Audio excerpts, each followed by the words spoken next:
अस्सलाम वालेकुम रहमतुल्लाहि व बरकातुहू।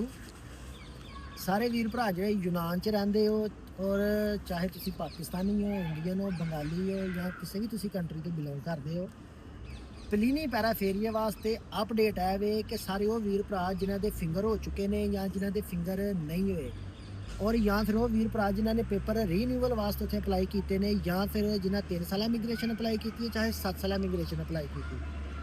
बड़े सारे वीर परेशान ने पलीनी पैराफेरी ਨੂੰ ਲੈ ਕੇ, ਲੇਕਿन ਹੁਣ ਪਲੀਨੀ ਪੈਰਾਫੇਰੀਆ ਜਿਹੜਾ ਉਹ ਮਸਲਸਲ ਕੰਮ ਕਰ ਰਿਹਾ ਹੈ ਔਰ ਬੜੀ ਸਪੀਡ ਨਾਲ ਲੋਕਾਂ ਦੇ ਪੇਪਰ ਵੀ ਆ ਰਹੇ ਨੇ, ਫਿੰਗਰ ਵੀ ਆ ਰਹੇ ਨੇ ਜਾਂ ਫਾਈਲਾਂ ਰਿਜੈਕਟ ਹੋ ਰਹੀਆਂ ਨੇ, ਔਰ ਜਿਨ੍ਹਾਂ ਦੇ ਰੀਨਿਊਅਲ ਨੇ ਉਹ ਵੀ ਆ ਰਹੇ ਨੇ।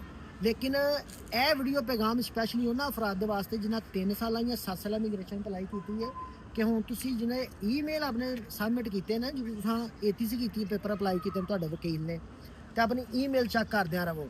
ਉਹਦੀ ਵਜ੍ਹਾ ਇਹ ਵੇ ਕਿ ਪਲੀਨੀ ਪੈਰਾਫੇਰੀ ਜਿਨ੍ਹਾਂ ਦੇ ਕਾਰਡ ਆ ਰਹੇ ਨੇ ਨਾ, ਉਹਨਾਂ ਨੂੰ ਤਕਰੀਬਨ ਹੁਣੇ 1 ਮਹੀਨੇ ਦਾ ਰੱਦੇ-ਬੂ ਮਿਲ ਰਿਹਾ ਹੈ ਕਾਰਡ ਰਿਸੀਵ ਕਰਨ ਵਾਸਤੇ। ਉਹਦੀ ਵਜ੍ਹਾ ਹੈ ਕਿ ਐਡੀ ਸਪੀਡ ਨਾਲ ਯਾਨੀ ਕਿ ਪੇਪਰ ਆ ਰਹੇ ਨੇ, ਤੇ ਬੜੇ ਸਾਰੇ ਵੀਰ ਇਸ ਗੱਲ ਨੂੰ ਲੈ ਕੇ ਪਰੇਸ਼ਾਨ ਵੀ ਸਨ।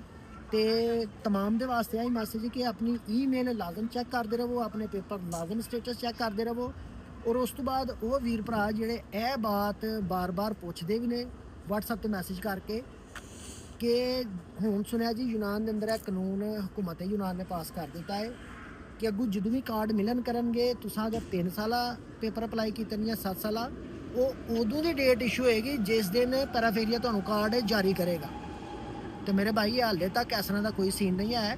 ਤੁਹਾਨੂੰ ਉਸ ਡੇਟ ਦੇ ਮੁਤਾਬਕ ਹੀ ਪੈਰਾਫੇਰੀਆ ਪੇਪਰ ਇਸ਼ੂ ਕਰ ਰਿਹਾ ਹੈ ਜਿਸ ਦਿਨ ਤੁਹਾਡੇ ਵਕੀਲ ਨੇ ਆਨਲਾਈਨ ਤੁਹਾਡੇ ਪੇਪਰਾਂ ਦੀ ATC ਕੀਤੀ ਹੈ। ਹਾਲੇ ਤੱਕ ਇਹਦੇ ਤੇ ਕੋਈ ਵੀ यानी कि अमल दरामद शुरू नहीं होया कि ਤੁਹਾਨੂੰ ਪੈਰਾਫੇਰੀਆ ਜਿਸ ਦਿਨ ਪੇਪਰ ਇਸ਼ੂ ਕਰੇਗਾ ਉਹ ਡੇਟ ਜਾਰੀ ਕੀਤੀ ਜਾਏਗੀ।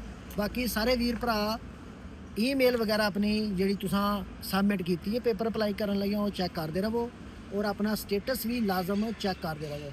ਸਾਰੇ ਦੁਆਵਾਂ ਯਾਦ ਰੱਖਿਓ। ਬਹੁਤ ਸ਼ੁਕਰੀਆ, ਜਜ਼ਾਕੱਲਾ।